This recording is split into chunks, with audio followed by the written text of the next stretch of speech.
जय श्री माता जी। सुबह के ध्यान सत्र में उपस्थित विश्व के सभी साधकों का हृदयपूर्वक स्वागत है। कुंडलिनी चढ़ाकर बंधन लेते हैं।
तीन महामंत्र, तत्पश्चात श्री गणेश मंत्र।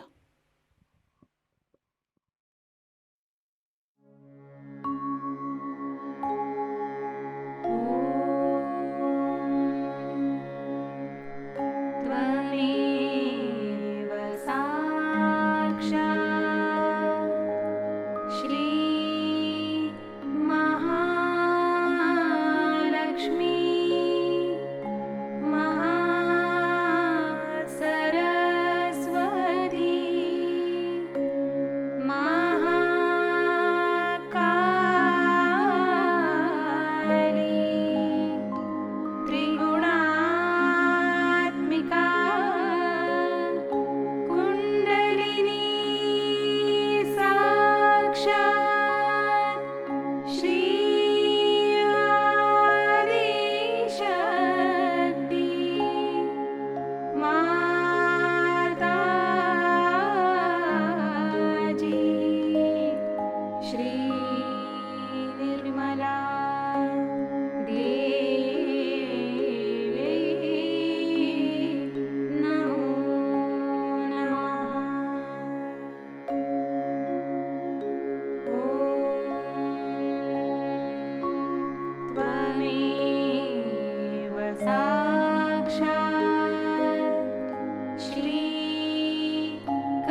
परम पूज्य श्री माता जी, कृपा कर सामूहिकता की सहस्त्रार में आप विराजिए।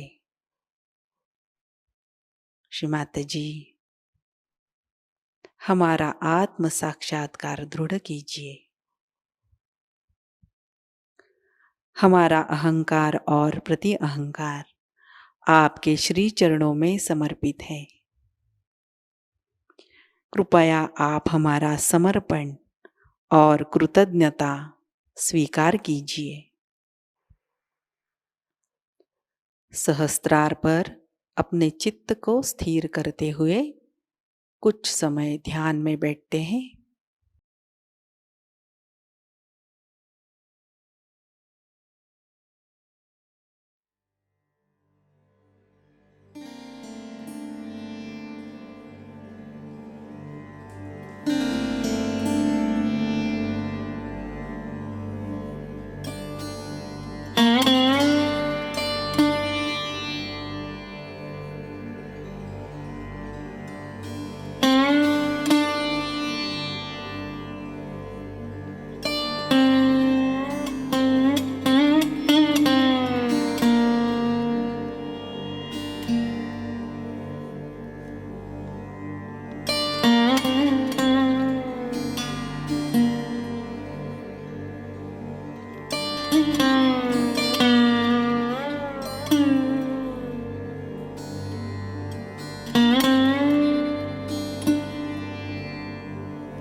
ध्यान की इसी अवस्था में अमृतवाणी ग्रहण करते हैं।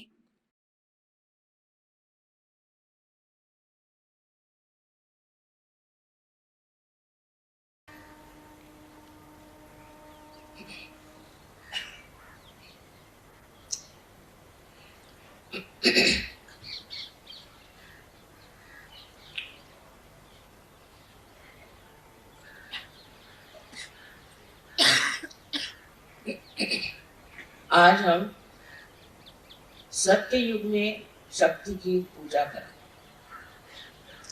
क्योंकि सत्य युग की शुरुआत हो गई है और इसी वातावरण के कारण शक्ति का रूप भी प्रखर है। शक्ति का पहला स्वरूप है कि वो प्रकाशमान, तेजस्वी, तेजपुंज।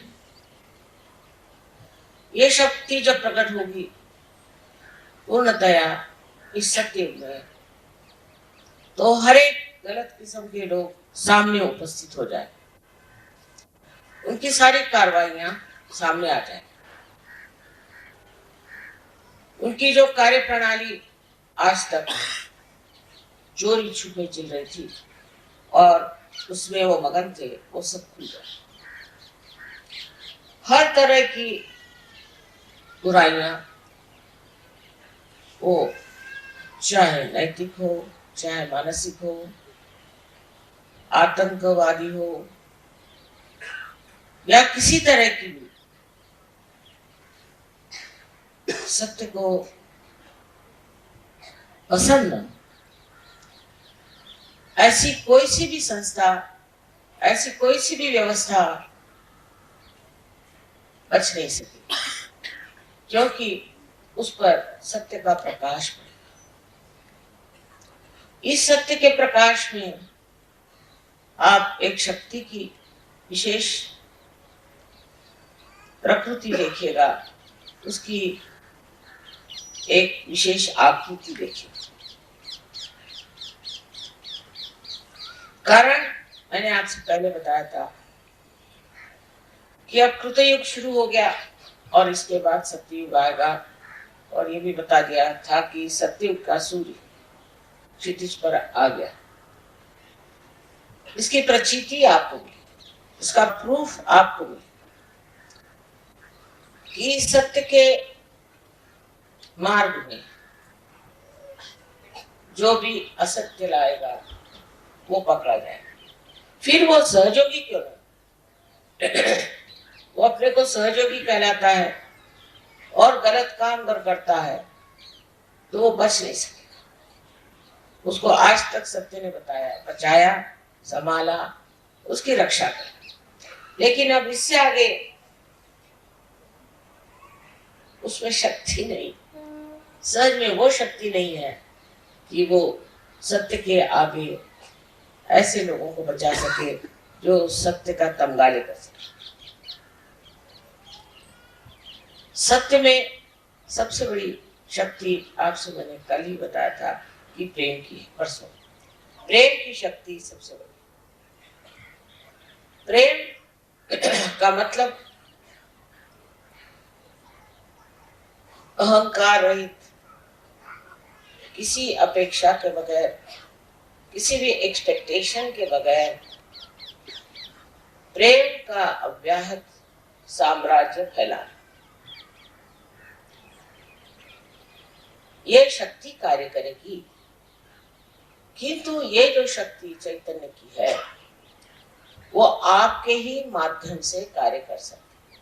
अगर चैतन्य स्वयं ही इस कार्य को कर सकता तो आज आप लोग सहयोगी नहीं बनते और सहयोगियों की कोई जरूरत ही नहीं रहती। लेकिन आज जो सहयोगियों की जरूरत आप समझ रहे हैं कितनी है, कि सामूहिकता में सहयोगी तैयार हो रहे हैं। इसका कारण यह है कि चैतन्य का वहन, उसका चैनल आप लोग। अब इस वहन करने वाली जो धाराएं हैं उनको समझ लेना चाहिए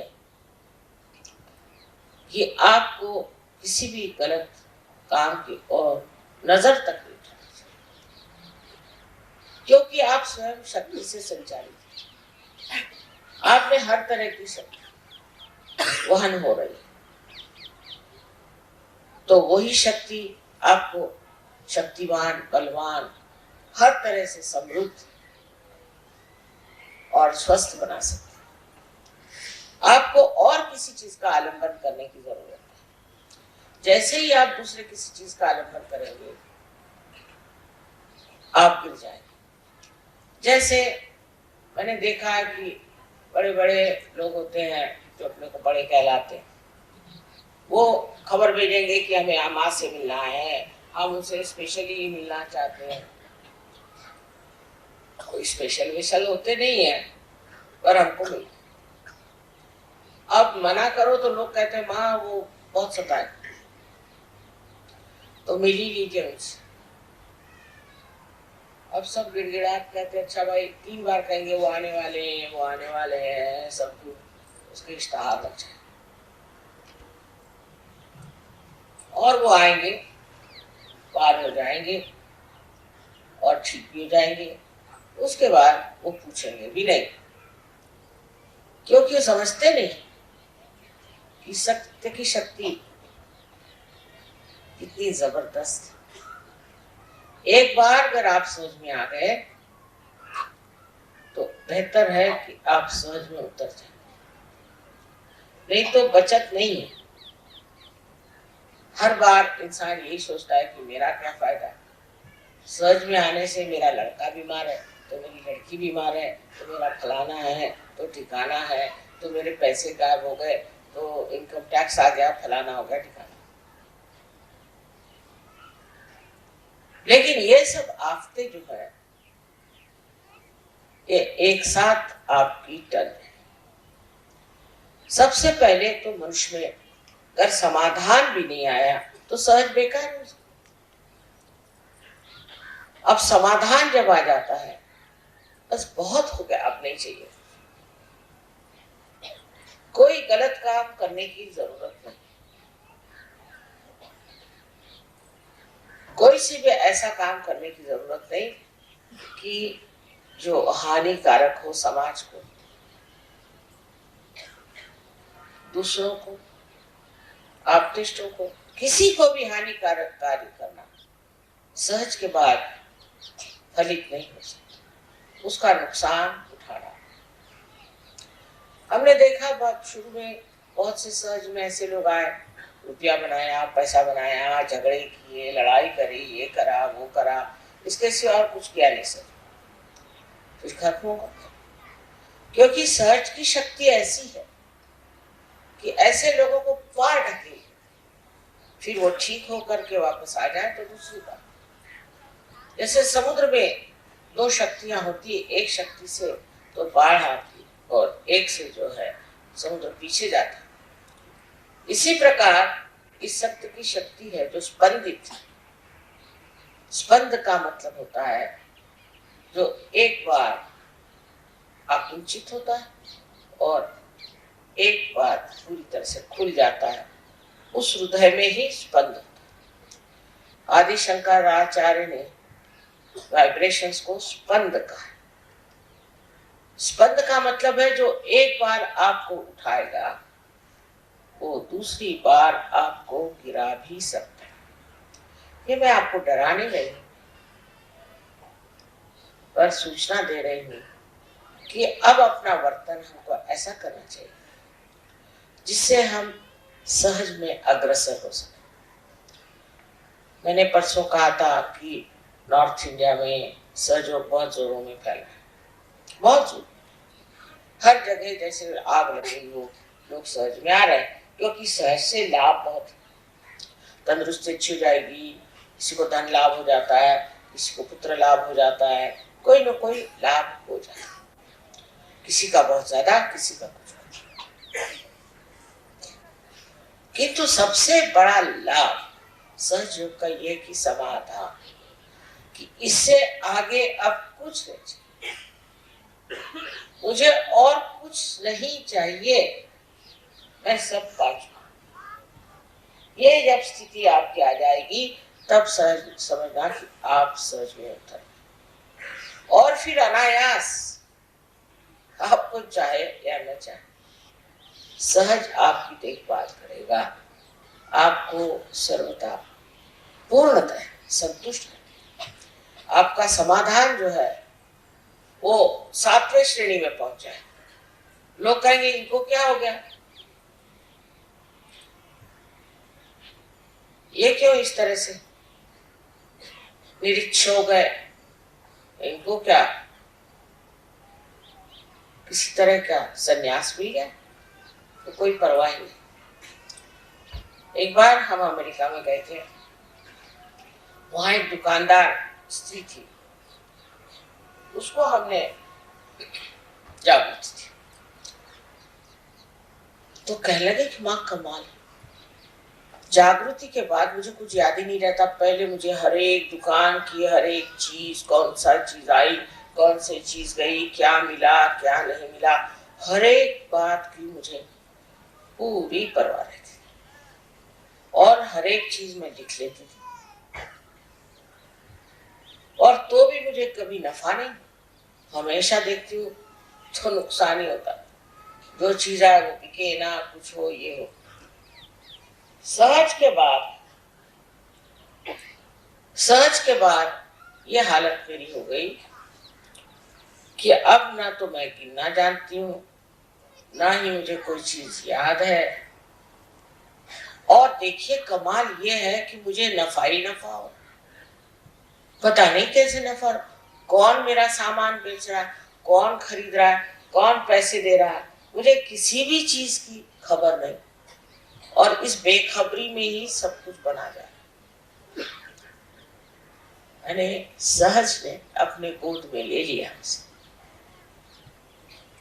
और सारी जो कुछ परेशानियां थी, नाप तोलने की, बेचने की, नफा रखने की, वो सब खत्म हो करके वो बस मस्ती में आ गई। कहने अब क्या, मेरी तो दुकान कोई चला ही रहा है, पक्की बात है, मैंने अपनी दुकान चला। और सब चीज इस प्रकार हो जाने से मनुष्य समझ जाता है कि अब मैं समाधान की 7वीं मंजिल पे पहुंच गया। उसको सोचना भी नहीं, विचारों से परे ये दशा है। अब इसका कारण ये है कि सहज से पहले हम विचारों पे रहते हैं, हर चीज आप गिनते रहते हैं, हर चीज आप नापते रहते हैं, घड़ी हर बार आप देखते रहते हैं, और हर समय आप देखते हैं कि कुछ न कुछ चूक जाता है। बहुत हिसाब किताब रखने पर भी आप देखते हैं कि सर दर्द हो गया, लेकिन कोई फायदा नहीं, क्योंकि सहज में आपने ये कार्य अपने ऊपर कैसे ले लिया, तो सहज कार्य, स्पॉन्टेनियस। सहज में सब चीज एकदम सहज हो जाती है। ये आपको धीरे धीरे तो अनुभव आते रहेगा, लेकिन सहज पे निर्भर हो जाना, ये शक्ति आज सत्य युग में कार्य कर रही है। जिस दिन आप पूरी तरह से सहज में निर्भर हो जाए, तो सारा ही कार्य, सारा ही आपका जीवन ही सुचारू रूप से पूरी तरह से प्लावित हो जाए, और आपको किसी भी प्रकार की दखल लेने की जरूरत नहीं। एक बार हमारे यहाँ चोरी हो गई, हमारी सब साड़ियां चोरी हो गई। मुश्किल से एक साड़ी सिल्क की बची, वही पहन करके मैं सारी पार्टी में जाती थी, खुशी में जाती थी।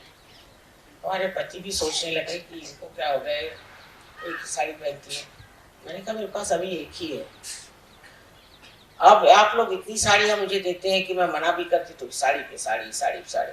तो मैंने कहा कहीं द्रौपदी वस्त्र हरण का अगर इंतजाम करें तो कुछ ठीक हो जाए, क्योंकि ये रखूं का, मैं तो पहनती भी नहीं है सब साड़ी। लेकिन समाधान मिलना यही सबसे बड़ा बख्शीश है।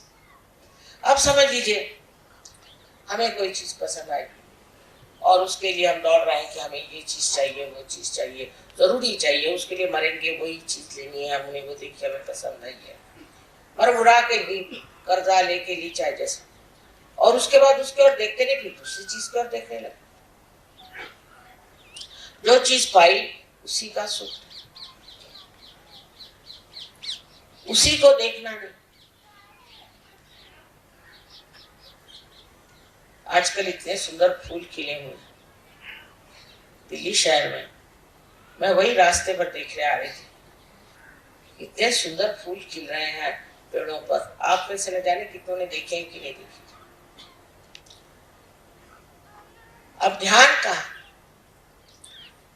ध्यान आपका अगर अपने आत्मा पर है, तो आत्मा वही चीज दिखाए जो सुखदायी है, जो आनंददायी है, और उसमें फिर स्वार्थ असल में पाया जाता है, क्योंकि जिसमें आप स्व का अर्थ जानते हैं। कैसे शब्द लगाए देखिए, अपने जो बड़े पुरखे हो गए पूर्वज, उन्होंने ढूंढ ढूंढ के शब्द लगाए कि तुम स्वार्थ ढूंढो। स्वार्थ का माने स्व का अर्थ, पहले लोग सोचते स्वार्थ का मतलब पैसे कमाओ, ये करो, वो करो, वो करो, पर उसमें सुख नहीं मिला। जब खोजते खोजते आप पगले हो जाएंगे, तब फिर आप स्रोत की ओर दौड़ेंगे।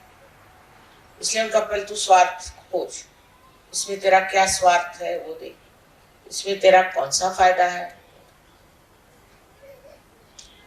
सहज धारा में जब आप बैठे, तब इस सत्युग में आपको जान लेना चाहिए कि आपको जो संभालने वाला है, देखने वाला है, उसके करोड़ों हाथ और उसके आंचल में आप चले गए। अब क्यों गलत काम करो, क्यों ऐसी वैसी बात करो जिससे कि आप पकड़ में आ जाए और बेकार में परेशान हो जाए। और अगर आप किसी चीज में पकड़ में आ भी गए तो वे ऐसे छूट गए। उदाहरण के लिए हम बताएं कि हमने 5 मूर्तियां खरीदी मिट्टी की कनाडा, बहुत सुंदर थी, सोचा ऐसी मूर्तियां हमारे यहाँ बने।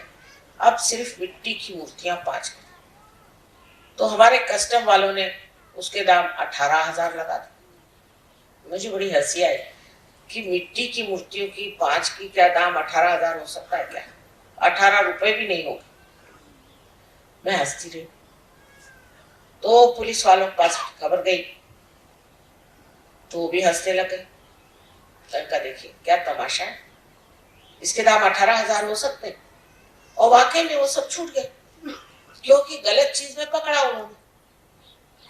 तो सहज उसे अपने आप ही सब चीज को ठीक करना, जिसकी जरूरत है, जो जरूरी होना है, जिसकी आवश्यकता है, वो कार्य सहज ही कर देता है। तो सहज पे चीज छोड़ना आना चाहिए। सबसे बड़ी बात है ये चीज सहज पे छोड़ना।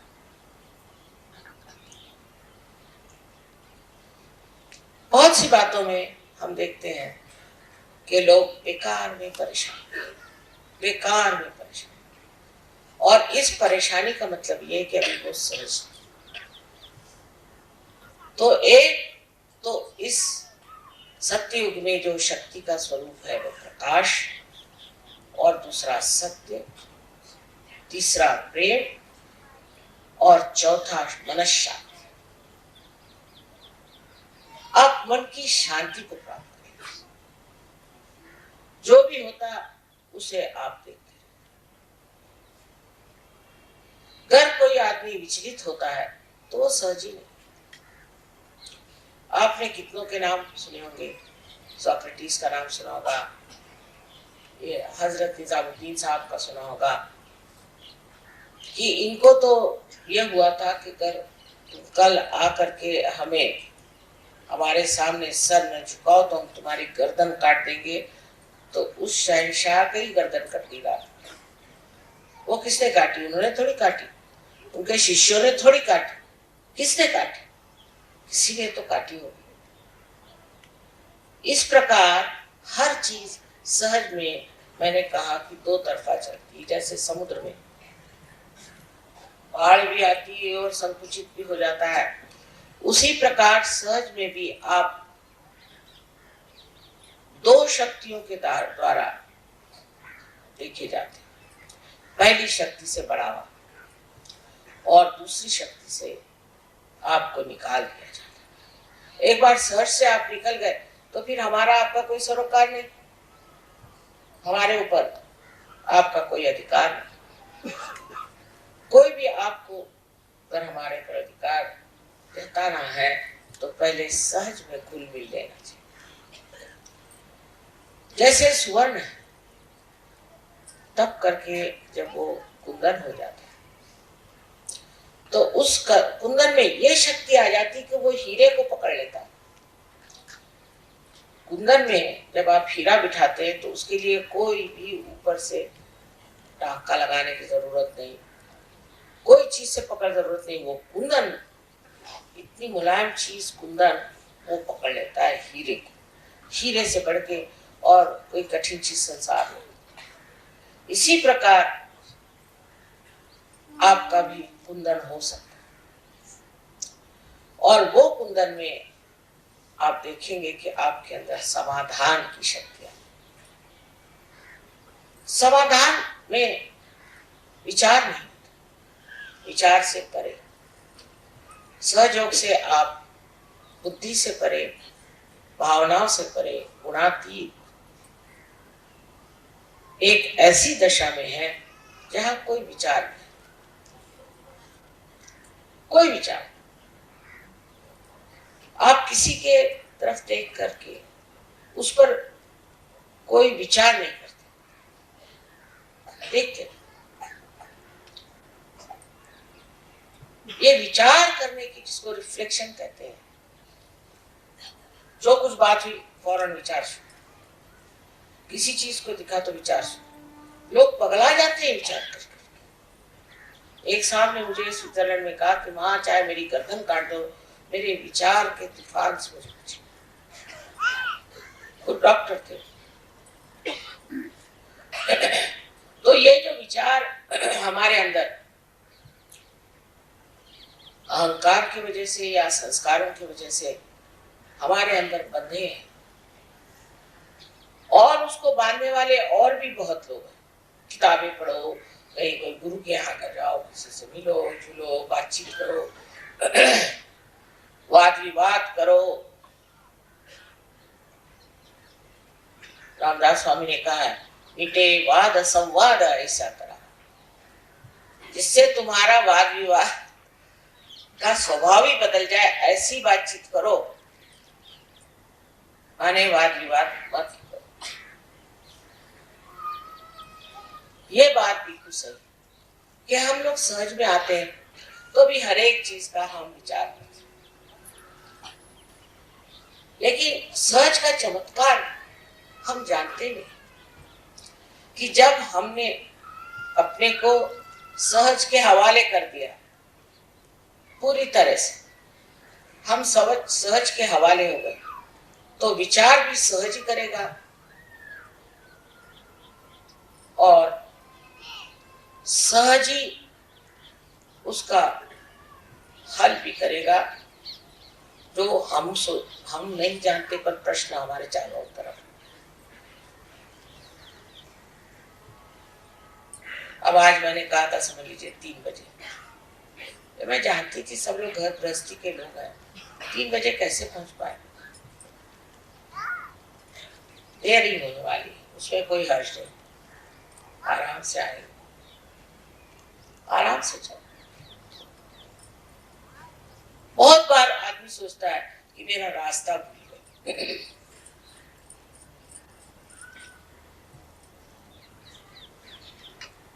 और परेशान है, कहां से रास्ता ढूंढूं, किससे पूछूं, क्या करूं, मेरा रास्ता रह गया, ये है। अगर आपका रास्ता खो गया है तो सहज के कारण आपको किसी से मिलना है, या आपको किसी चीज से गुजरना है, या वहां कोई चीज का आपको अनुभव लेना है, इसीलिए आपका रास्ता बना। उसकी चिंता करने कौन सी बात।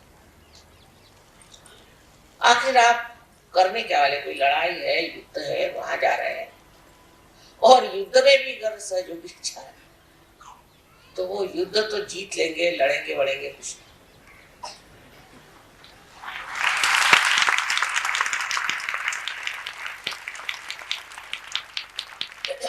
सत्य में विचार की शून्यता आने से मनुष्य जान लेता है कि विचार जो है वो शक्ति ही है। और जहां जहां जिन देशों में बहुत लोगों ने विचार पे निर्भरता रखी, जैसे अमेरिका का देश है, तो फ्रॉइड जैसे गधे आदमी पर, गधे से भी ज्यादा कारण से मुझे इतनी गालियां नहीं आती, ऐसे महामूर्ख दुष्ट आदमी को उन्होंने भगवान माना, और हर समय वो ये सोचते हैं कि हमको आनंद उठाना चाहिए, और हर आनंद ऐसा बनाया हुआ है कि उससे वो नष्ट हो जाए। हर एक चीज, जो उनकी कोई चीज ऐसी है ये नहीं कि जिसमें नष्टता की भावना नहीं, और जब तक वो नष्ट नहीं होते तब तक वो सोचते नहीं कि उनके आनंद की परिसीमा हो। जैसे उनके खेल देख लीजिए, पहाड़ों पे जाएंगे, वहां स्कीइंग करेंगे और टंगियां टूटेंगी, किसी की किडनी गायब, किसी का कुछ। अब सामने दिखाई दे रहा है और वहीं जाएंगे। हमारे नसीबी जहां रहते थे वहां एक चर्च होता था और चर्च के पास एक पब भी था, दोनों साथ। अब जो लोग पब में जाते थे वो देख रहे हैं कि अंदर से लड़खड़ाते हुए लोग आके नीचे जमीन पर गिर रहे हैं, और ये क्यों लगा के अंदर जाते थे कि हमें भी ऐसे बनाओ कि हम भी लड़खड़ाते हैं। यानी विचार से अकल मारी जाती है। ये अकल से जो जो काम किए गए मनुष्य ने, अहंकार, वो सब गलत हो गया। इसी से उनका भोग हम लोग उठा रहे हैं। लेकिन अगर आत्मा के प्रकाश में तो कोई कार्य करता, प्रकाश में कोई सा भी कार्य सुचारू रूप से ही होता है, ठीक ढंग से होता है, समझदारी से होता है। लेकिन ना सूझबूझ ना समझदारी इस विचार में है, क्योंकि इसमें वो चेतना ही नहीं। तो आज जब सत्य का समय आ गया और जब हम सत्य के मार्ग में चलकर, तब पीछे मुड़ के देखने की कोई भी जरूरत नहीं, क्योंकि आपके साथ सबसे बड़ी शक्ति प्रकाश। आप प्रकाश में चलो, और प्रकाश भी ऐसा जिसमें आपकी छाया नहीं, आगे भी प्रकाश, दोनों तरफ प्रकाश और पीछे भी प्रकाश। लेकिन ये प्रकाश की ज्योत आपको पूरी तरह से प्रज्वलित करनी, उसके लिए छोटा सा मार्ग मैं बताती हूँ कि आप सब लोग ध्यान करें। वो भी नहीं होता, विशेषकर स्त्रियों के लिए कहा जाता है कि ये लोग ध्यान में आने, सारा चित्त खाना बनाना, बच्चों में, इसमें उसमें टिपटा। आश्चर्य कि औरतों को तो सबसे पहले ध्यान करें, क्योंकि वो समाज की शक्ति। पहले स्त्री का सबसे बड़ा कार्य यह है कि वो समाज को बनाए। ये नहीं कि वो कोई कहने लगे कि रशिया में औरतें मोटरें चलाती हैं और ट्रेनें चलाती हैं और वो एरोप्लेन चलाती हैं, तो उन्होंने कौन सी बड़ी भारी कमाल कर दी। अपने आदमियों को नौकरी नहीं, आप लोग क्यों चाहते हैं कि मोटरें चलाएं और टैक्सी चलाएं? आपका कार्य समाज को सुव्यवस्थित करना, समाज को आपको मानना है, बनाना है, और उसके लिए एक समाधानी बुद्धि, एक सूझबूझ होनी चाहिए। और इस सूझबूझ के साथ एक स्त्री के लिए विनम्रता होनी चाहिए। नम्रता स्त्री में नहीं हो तो वो मर्द हो गई। वो अगर हावी हो जाए और हर चीज में वो सोचे कि मुझे आदमी से मुकाबला करना है, तो गलत बात है। ये भी कोई मुकाबला करने की चीज है? आप स्वयं शक्तिशाली हैं, आपको क्या जरूरत है किसी का मुकाबला करने? मैं बार बार इसलिए कह रही हूं कि जिस जिस देश में औरतों ने सामाजिक स्थिति का भार अपने सर पे नहीं लिया, वो देश आज डूब रहे हैं और खत्म हो जाए। अपने बच्चों को संभालना, घर में व्यवस्थित रहना, ये बड़ा भारी कार्य है। हाँ, अगर जरूरत पड़े नौकरी कर लीजिए, पर जैसे आदमियों के लिए मैं कहते कि अच्छा ठीक है, आप लोग अगर खाना बनाना चाहते तो बनाए, कोई हर्ष नहीं, सीखना चाहिए, पर वो उनका मुख्य कार्य है। इसी प्रकार स्त्री के लिए जरूरी है कि वो अपनी शक्ति को प्रज्वलित करे, और इस देश की औरतों ने ही यहाँ का समाज जरूर कर है, ये मान लीजिए, लेकिन जबरदस्ती से, प्रेम से, और वो भी प्रेम निर्वाच्य। इस देश में ऐसी ऐसी औरतें हो गई हैं, पन्नादाई, जिसने अपने बच्चे को, युवराज को बचाने के लिए कटवा दिया, ऐसी ऐसी इस देश में। लेकिन ये इतिहास मात्र है। मैं कभी फॉरेन में बताती हूँ कि पद्मिनी ने 3000 औरतों के साथ जोहार किया, तो वो विश्वास ही नहीं करते। ऐसे ऐसे कैसे हो सकता है? मैंने कहा थी हमारे देश में ऐसा। आज उन्हीं के बलबूते पर हम लोग आज तक टिके हैं। ये तो जिस तरह का अंधकार इस देश में चला हुआ है, ये कब का खत्म हो गया था। उन्हीं की पुण्याई पर आज हम लोग चल रहे हैं। वही पुण्याई आज इस सतयुग में एक विशेष रूप धारण करके सामने, उसका चमत्कार आप देखिए। रोमानिया के लड़के कल कैसे गाना गा रहे। इन्होंने कभी अपने सरगम तक सुने नहीं, कुछ इनको शिक्षा नहीं मिली। कल वो बता रहे थे बड़े वादक कि साहब इसके लिए तो सालों तपस्या करने पर भी हाल नहीं आता। ये कहां से कैसे होगा? चमत्कार ही है ना। आपके भी जीवन में सहज के बाद अनेक चमत्कार है, पर तो भी आप अपने विचारों पे ही निर्भर रहे। तो उस पर भी रामदास जी ने कहा है, अल्पधारिष्ट पाए। परमात्मा का तो अच्छा तेरा थोड़ा सा जो धीर चला है कर, तो जो करना है प्रयत्न। तो सहज में घुलने की बात एक बड़ी मस्ती है, बहुत बड़ी मस्ती। जब मस्त हुए फिर क्या बोले, उस मस्ती में आ जाए। फिर इसका मतलब ये नहीं कि आप पागल जैसे बोले। इस मस्ती में आप कर्तव्य परायण हो जाते और उसके लिए आपको शक्ति मिलती।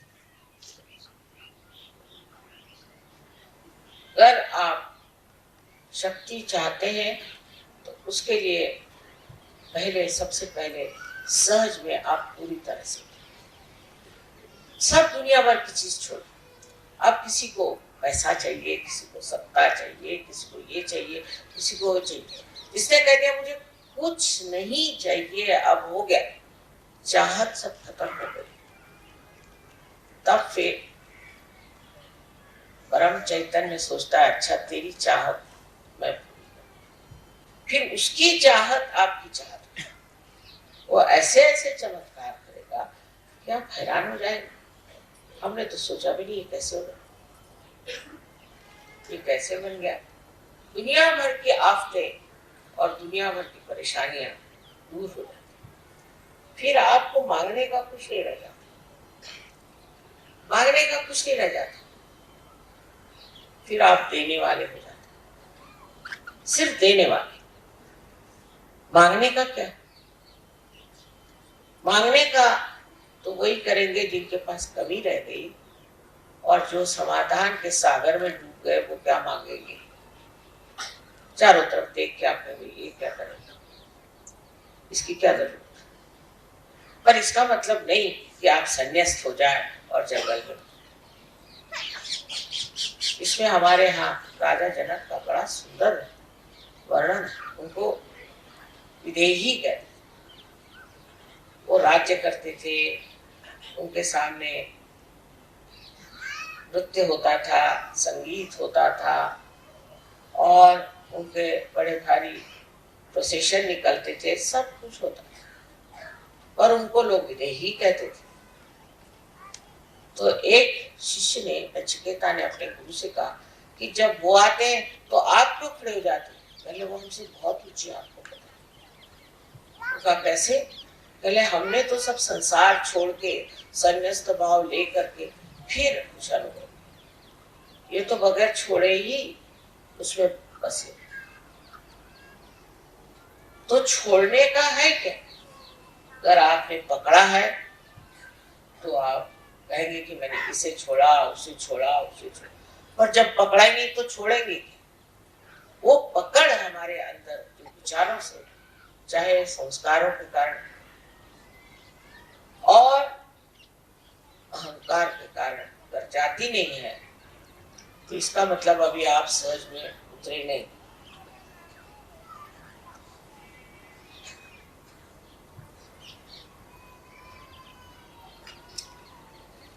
किसी भी चीज की पकड़ तभी होती है जब उस चीज को हम इतना महत्वपूर्ण समझते हैं। आत्मा की कोई पकड़, वो तो देने वाला है, वो तो प्रकाश चारों तरफ फैलाने वाला है, वो शक्ति देने वाला है। ऐसी शक्ति कि उस शक्ति से लोग अभिभूत हो जाए, पूर्णतया उसमें एकाकारिता प्राप्त, इतना प्रेम, इस सब संघर्ष खत्म। एक साहब मुसलमान अल्जीरिया के थे, तो उनके माँ बाप ने कहा कि हम हज करने जा रहे, तो कहले कि लंदन जाओ। तो मैं लंदन कैसे? क्या तो हज तो लंदन में आ गया। तो अच्छा, हाँ कहले वहीं जाकर के तो मैंने पाया। वो लंदन आए दोनों मियाँ बीवी, और कहने हमारे लड़के ने बताया कि हज लंदन आ गया, तो हम तो यहाँ चले आए। अब ये समझ और बूझ की बात उस एक लड़के में आई, और उसके माँ बाप ने कहा कि हम तो आ गए। तो मैंने कहा कि तुमने उसकी बात क्यों मान ली? कहले बहुत ही समझदार लड़का, उसमें इतना परिवर्तन हो गया कि हमें विश्वास ही नहीं होता कि कैसे ऐसे हो गया लड़का। इतने लोग हज में जाते हैं और कुछ नहीं होता उनमें, जैसे कि वैसे। शराब पी रहे थे तो शराब पीते हैं, बीवी को मारते तो बीवी को मारते हैं, जो करते थे वही करते रहते। और ये एक लड़का हमने देखा, इसमें बड़ा परिवर्तन आ। तो हमने कहा ठीक हो सकता है कि हज का भी परिवर्तन अब लंदन में हो गया, और इसीलिए हम लंदन आ गए। अब ये माँ बाप के ऊपर असर है।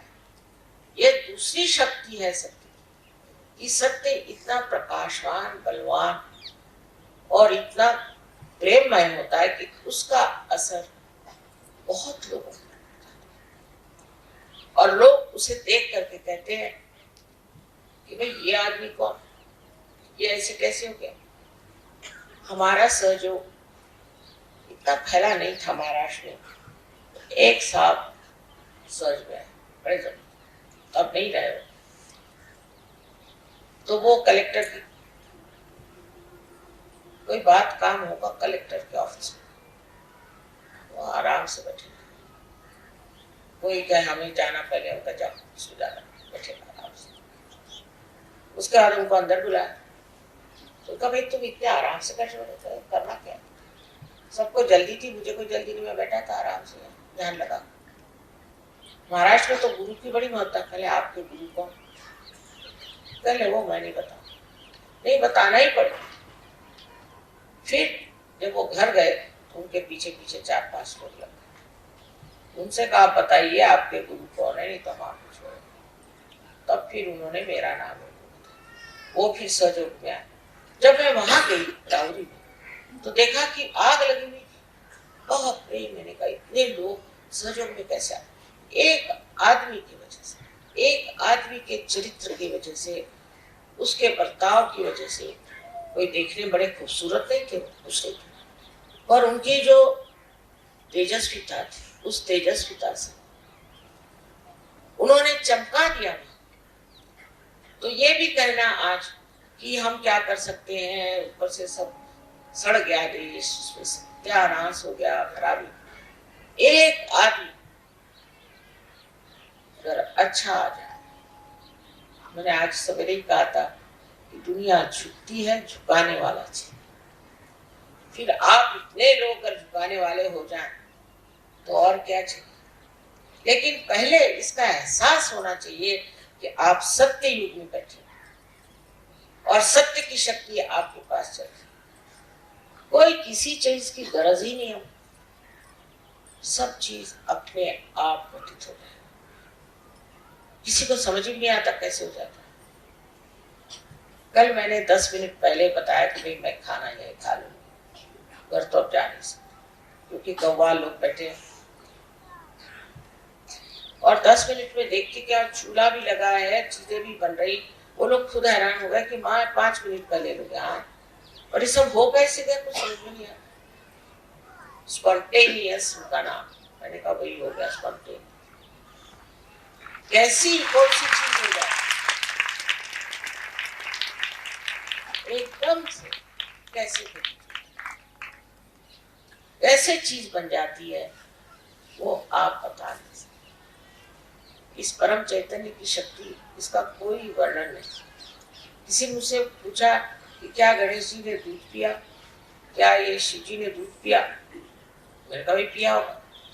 मैं तो ये परम चैतन्य को देख देख करके खुद ही हैरान हूँ। मेरे ही साथ इतनी कमाल कर रहे हैं और मुझे भी पूरी तरह से एक्सपोज कर रहे हैं, तो ये कुछ भी कर सकते हैं क्या ठिकाना।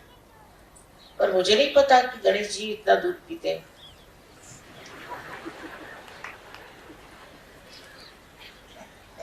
बहरहाल, तो अब चीज पे आश्चर्य करने के सिवाय और कुछ रह गया।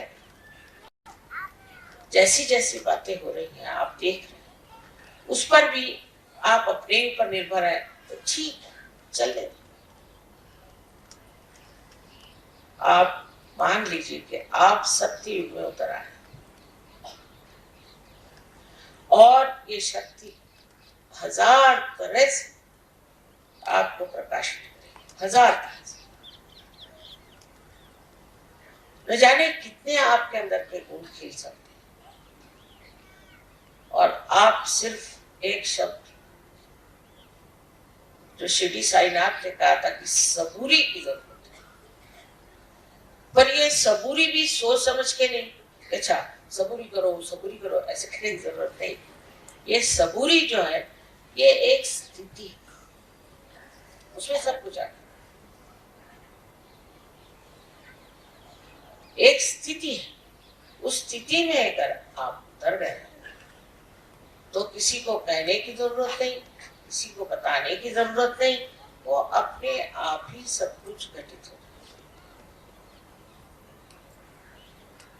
ऐसी ऐसी बातें कि जो सोच भी नहीं सकते ऐसे घटित हो।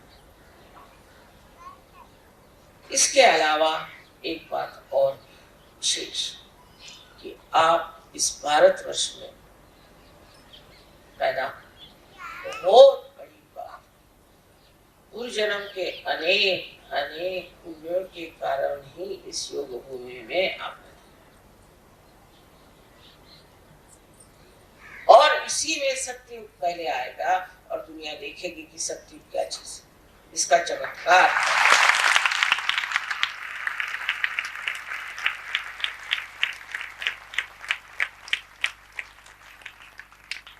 लेकिन आप ही मशाले, आप ही ज्योत, आप ही को ये प्रकाश देना,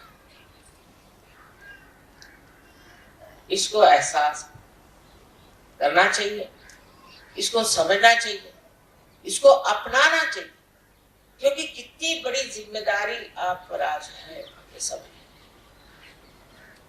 मैं भी कहीं जन्म लेती तो अच्छा होता, ऐसे बहुत लोग कहते कि वहां पर अमेरिका में जन्म लेते तो अभी तक पता नहीं कहां तक लोग आपको पहुंचा। मैंने कहा नहीं, जहां मैंने जन्म लिया वो सबसे ऊंचा प्रदेश है, तो बड़े भाग्य से होता है। और यहाँ भी आप समझ लीजिए कि सहयोग कितने जोरों से फैल रहा है, बहुत ज्यादा। लेकिन इसका जो प्रसार हो रहा है इतना फैल रहा है, उसका मुख्य कारण क्या है?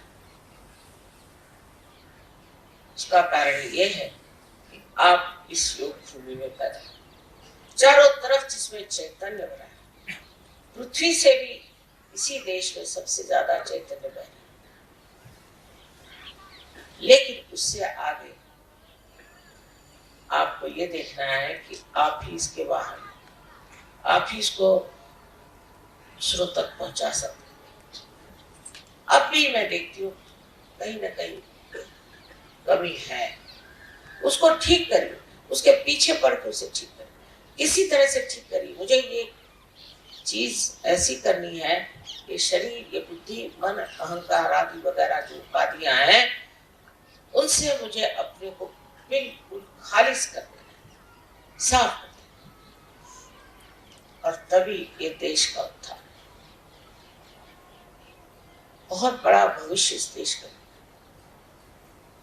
और जो ये कहते हैं कि देश बहुत खराब हो गया है, इसमें ये खराबी वो खराबी।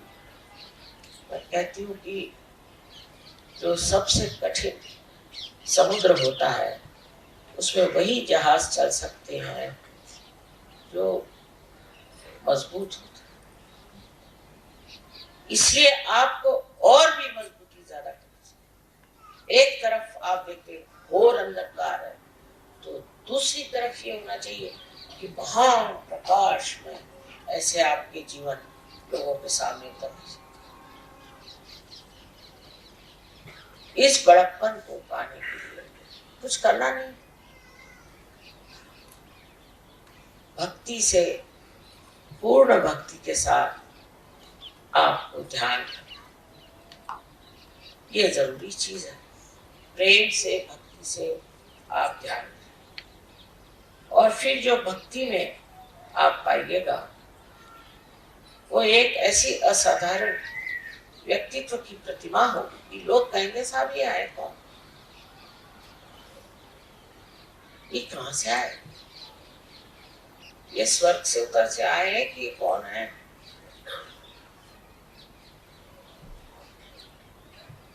यही आज क्षमता आप रखते हैं, यही आपका पोटेंशियल है।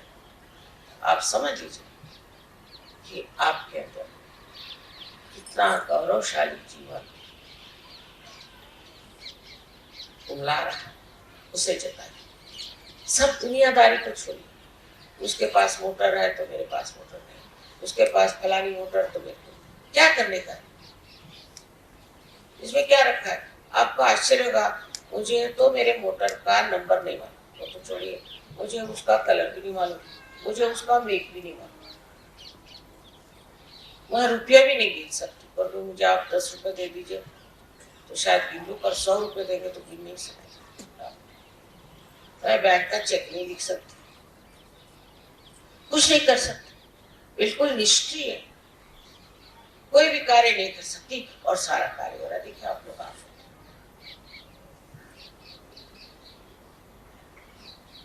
इसकी सूझबूझ अगर आपके अंदर जग जाए तो आप अपने को अंदर से सफाई कर, चक्र साफ करना, ध्यान, और इससे ही सारे दुनिया का उद्धार, जो मैं कह रही हूँ बार बार किसी भारतवर्ष से होना है, उसकी दारोमदार आप हो। तो आज के इस शुभ अवसर पे आप मन में सत्य के रास्ते पे खड़े सब लोग देखिए कितना चमत्कार। अरे अगर आप इस रास्ते पे नहीं है तो सत्य आपकी मदद कैसे करेगा। अगर आप गली कूचों में घूम रहे हैं या इस ट्रैफिक में फंस रहे हैं तो सत्य आपकी कैसी मदद करेगा।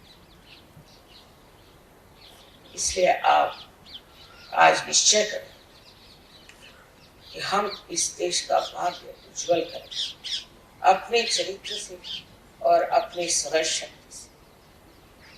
इतना अगर आप अपने अंदर संभाले और सारी गलत बातें छोड़, अब हम जैसे बहुत सारा सामान लाए, सबको प्रेजेंट देने थे, सब सहयोगियों को प्रेजेंट अधिक, तो कस्टम वालों को दिखाई नहीं, उनको दिखाई नहीं दिया कुछ, वो सोचते कुछ है ही नहीं।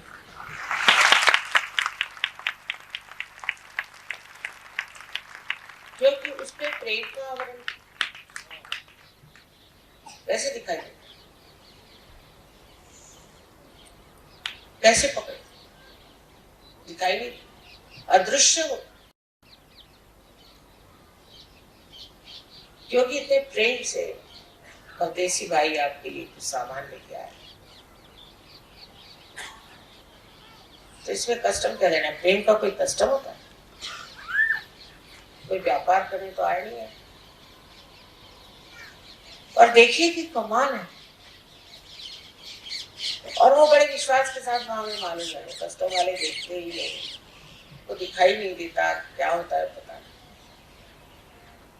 एक देवी जी ने यहाँ ऐसी एक चांदी की थाली ली, तब चांदी एक्सपोर्ट अलाउड है, उसको नहीं मालूम, बेचारे फॉरेनर्स को, यहाँ के तो रोज ही लॉज बदलते रहते, तो उसने चांदी की थाली अपने बक्से में रखी और ले जा रही थी क्योंकि पूजा है। तो कस्टम वालों ने खोला, ऊपर ही मेरा फोटो था, तो उन्होंने नमस्कार करके बंद कर दिया।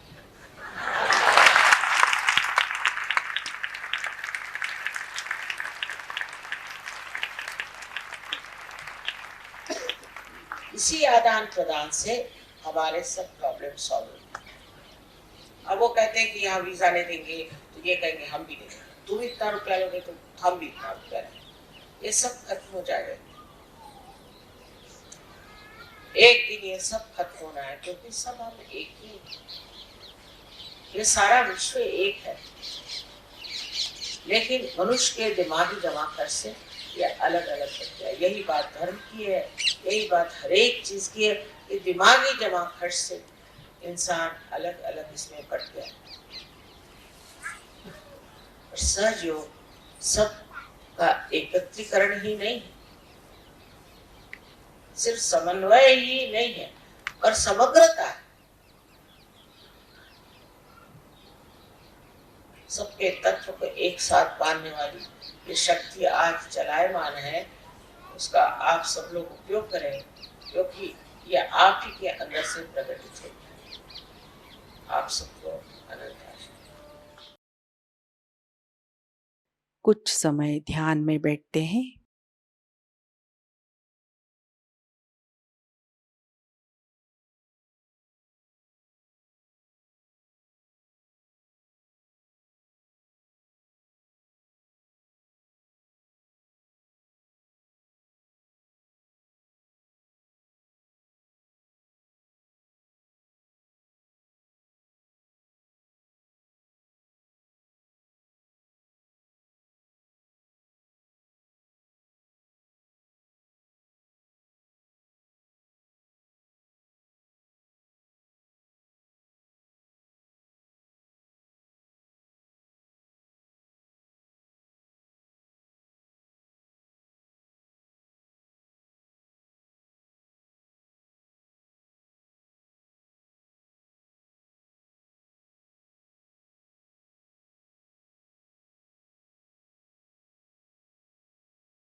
जय श्री माता जी। परम पूज्य श्री माता जी की श्री चरणों में हम प्रार्थना अर्पित करते हैं। परम पूज्य श्री माता जी, आज का ध्यान आपके श्री चरणों में समर्पित है। आज की अमृतवाणी में आपने हमें जो ज्ञान प्रदान किया, सामूहिकता आपकी ऋणी है। हमें भौतिक प्रलोभनों से दूर रखिए। हमारे अंदर स्वयं शिस्त प्रस्थापित कीजिए। श्री माता जी, कृपा कर हमें आविर्भाव स्थिति में, अतीत स्थिति में, अकर्म स्थिति में स्थित कीजिए। श्री माता जी, हमारे अंदर संपूर्ण विवेक और समर्पण भाव प्रस्थापित कीजिए। परम पूज्य श्री माता जी, आज के ध्यान में अगर हमसे कोई गलती हुई हो, कृपा कर हमें क्षमा कर दीजिए। हमारी प्रार्थनाओं का स्वीकार कीजिए और हमें आशीर्वादित कीजिए। आपके श्री चरणों पर कोटि कोटि प्रणाम, अनंत कोटि प्रणाम। जय श्री माता जी। कुंडलिनी चढ़ाकर बंधन लेते हैं।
आज का ध्यान सत्र अभी संपन्न होता है।